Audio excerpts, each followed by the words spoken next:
We have the front door right here. I might have to go super wide for this.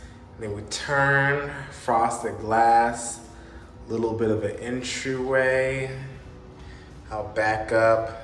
I'm not sure what the best frame is, but that's kind of what you see in the normal frame.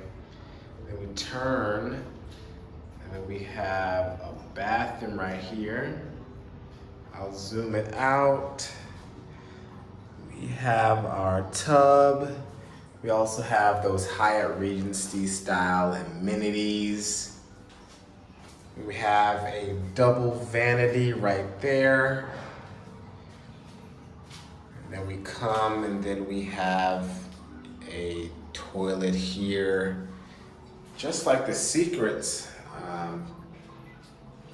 toilet paper is wrapped up. And we come here, we have a full-length mirror.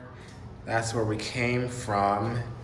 And then look straight here. We have this hallway, seating area, and then we have a little TV here, coffee table.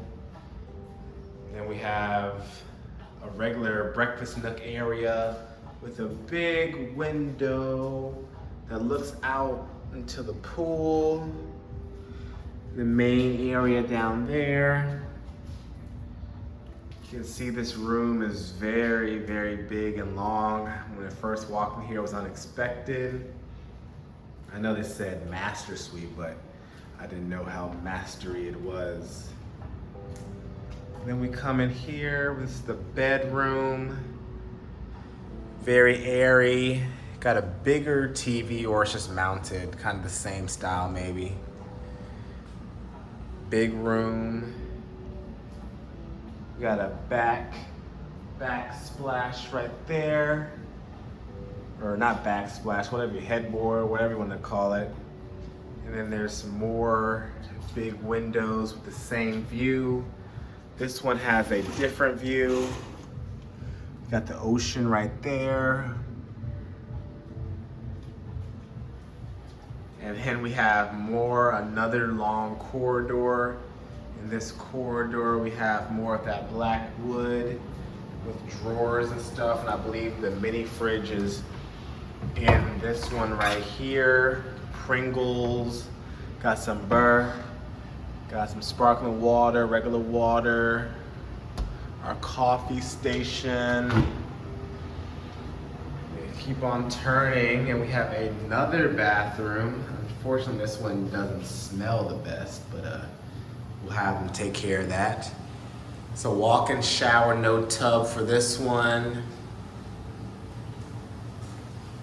Double vanity, same amenities. And look, we have a window right here. And then over here we have our open concept closets. We have the robes. We have an ironing board over here, our safe. This is where the hair dryer is gonna be. They all have scales for some reason. And then to my surprise, we keep on turning. So we keep on turning, have a big window here. There's a door here that can close. But what is this spot? We have our own personal sauna, a lot of room up there, decently deep. You can see right into the bathroom. But this is pretty wild. This is kind of an older build room. It's definitely very big. This room is, whoa, look at those views.